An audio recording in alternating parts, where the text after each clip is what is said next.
Welcome to the deep dive. Today, we're taking a really fascinating journey into the art of seduction. Yeah, we're using those diverse sources you shared. Exactly, and we want to move beyond, just simple attraction. Right, really get into the psychology behind it, the strategies. That's the plan. We need to unpack how one person can really influence another's, desires. And the material you've got is, wow, it's incredibly rich, isn't it? It really is. Historical figures, philosophy, some amazing stories. It definitely shows how much we're still drawn to understanding, allure and how influence actually works. Totally.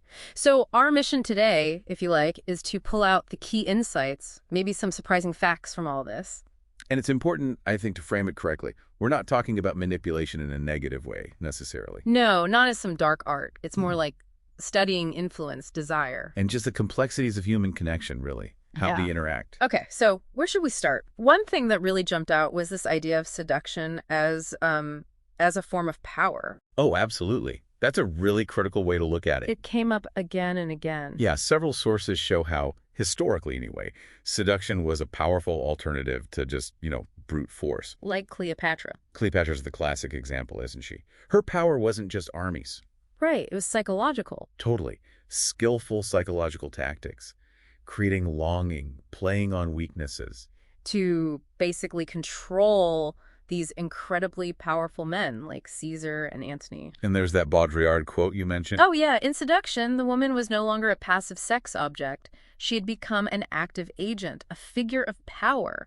Really captures that shift. It does. And the sources even go so far as to call it a kind of feminine warfare. Yeah, which sounds intense, but it's about strategy, right? Understanding vulnerabilities. Maneuvering. Yeah. Achieving a kind of psychological win. Exactly. It totally flips the script on the usual power dynamics. Instead of just dominating, it's subtle, shaping how people see things, what they want. That psychological angle, it's everywhere in these texts. It really is. Yeah.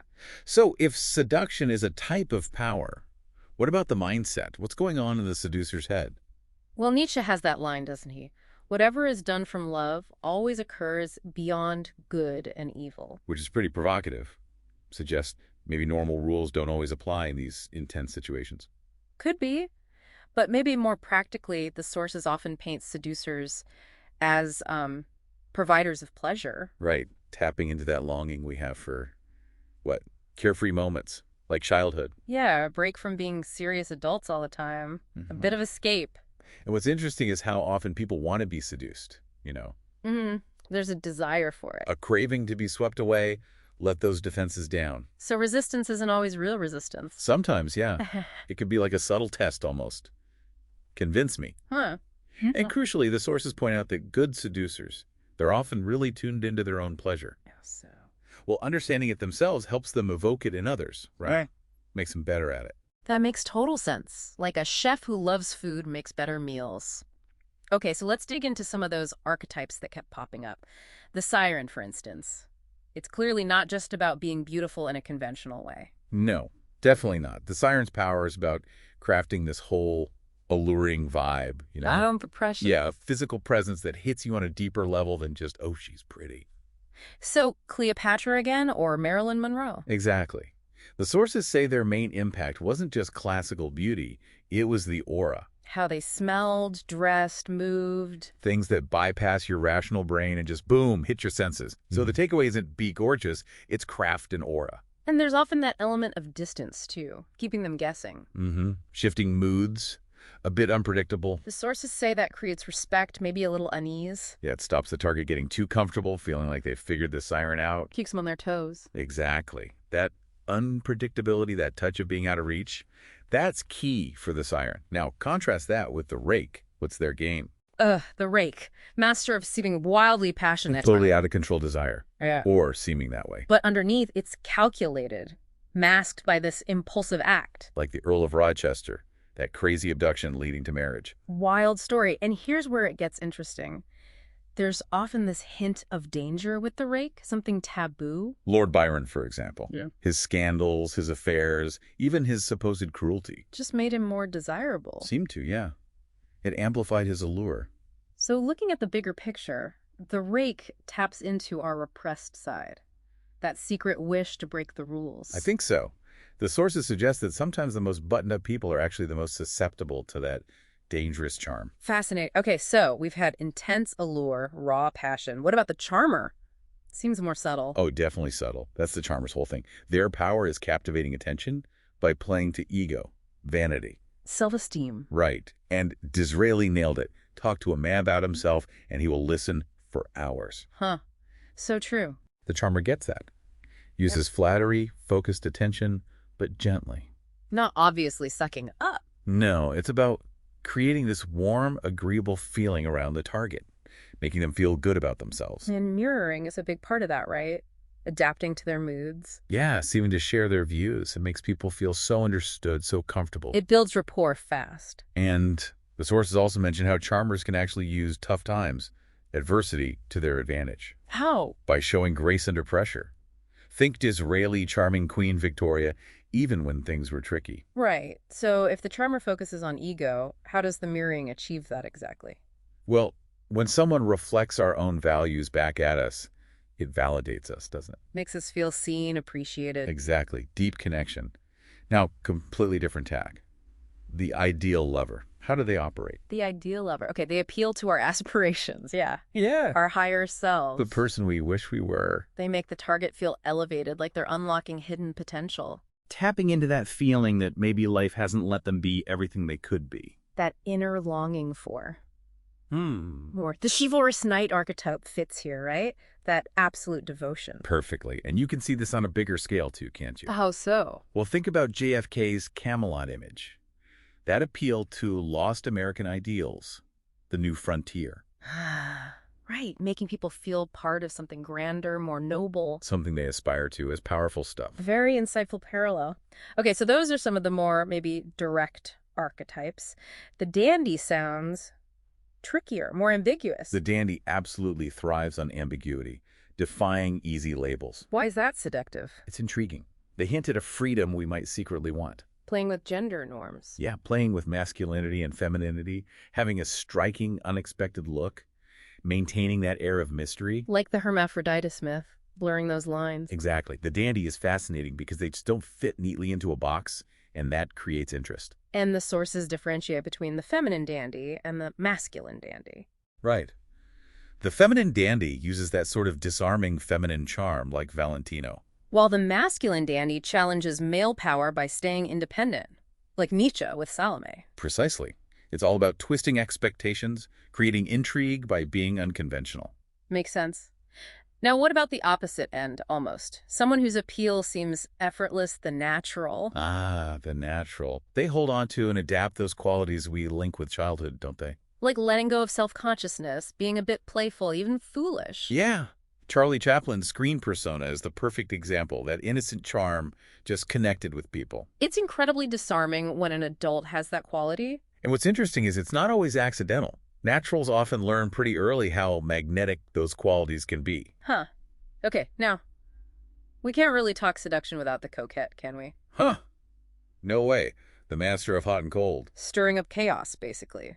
Walking that line between love and hate. Strategic absence, then bam. Sudden reappearance. The sources say it's almost addictive for the target. Totally. Madame Mao, Josephine cited as examples, though with very different results in the end. It's a dangerous game, though. That emotional intensity could backfire badly. Absolutely. Balance is everything for the coquette. Okay, shifting again. What about seduction through sheer presence?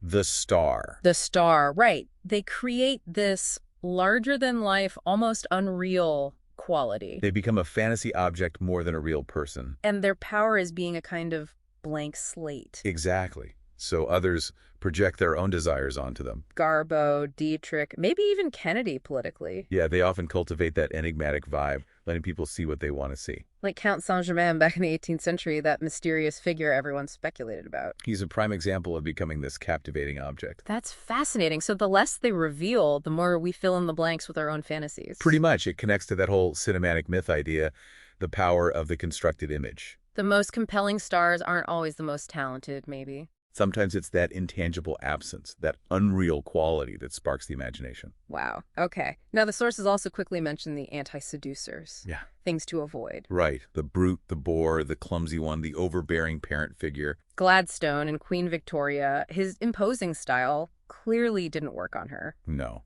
These types usually lack that crucial self-awareness, that sensitivity you need. And there's subtler ones, too. The reformed rake or siren, easily tempted back. Or the disappointed dreamer still chasing old fantasies. And the drama queen needing constant chaos. Or the professor type. Who might accidentally appeal to someone craving physicality over intellect. It really shows the huge range of turnoffs and vulnerabilities out there. Okay, so we've got the personalities.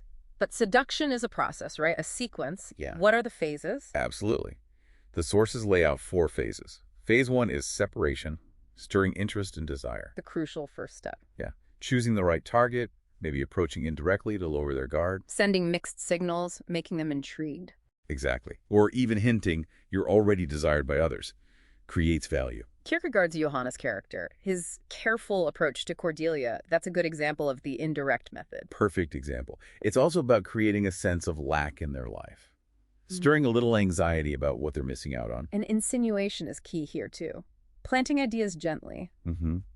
Mirroring their values to build that initial connection.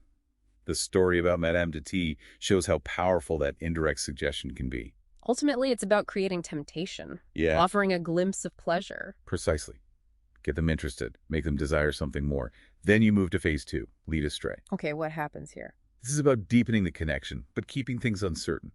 Pleasant surprises. Using words carefully, that demonic power of words idea. Yeah. Sowing confusion, stimulating fantasy. Like de Gaulle's speeches in Algeria, very seductive rhetoric. Paying attention to details, the senses. Totally. Like the Empress Dowager's incredible banquet, pure sensory immersion. And keeping that mystery alive, poeticizing your presence so they miss you when you're gone. Disarming them with moments of vulnerability, blurring desire and reality like Casanova did with Mathilde. And isolating them a bit from their normal routine. Yeah, strategically. Like King Fu Chai did with Cixi, drawing them further into your world. Okay, so interest is high, they're confused, intrigued. Then what? Phase 3. Phase 3, the precipice. Now it's about more decisive, calculated moves to really deepen the effect. Like using absence, making them want you more. Exactly. And carefully crafting the atmosphere. Think Pauline Bonaparte's theatrical seductions. Very dramatic. And the power of suggestion, planting ideas. The Pei Pu and Boer Scout story illustrates that well. It's subtle but powerful. And orchestrating those big moments, poetic gestures. Yeah, like Potemkin's huge displays for Catherine the Great. Grand gestures matter at this stage. Knowing when to make that bold move, too, like Grement. Absolutely. Critical timing. And then there's cultivating regression. Regression, what does that mean? Making them feel those earlier, maybe more intense emotions. Freud's transference idea fits here. Or Madame Récamier's effect on Chateaubriand. Ah, okay. Tapping into deeper emotional patterns. And maybe even creating a little doubt. A touch of anxiety or jealousy. Ovid advised that. Keeps things spicy. Can do. And of course, this is where the physical side becomes more central. Expressing your own desire authentically. Like Errol Flynn's sort of natural physicality. Exactly. Letting that unfold. Okay, so they've reached the precipice. What happens after? Is that it? Not quite. Phase 4 is the aftermath. This is the art of keeping them under your spell, which is often overlooked. Right, because the initial intensity fades, doesn't it? Disenchantment can set in. It can. So you need to navigate that. Mixing closeness and distance again. Keeping them guessing still. A little, yeah. The aesthetic rake idea, always introducing novelty, keeping things fresh, like Duke Ellington apparently did. And maintaining that image.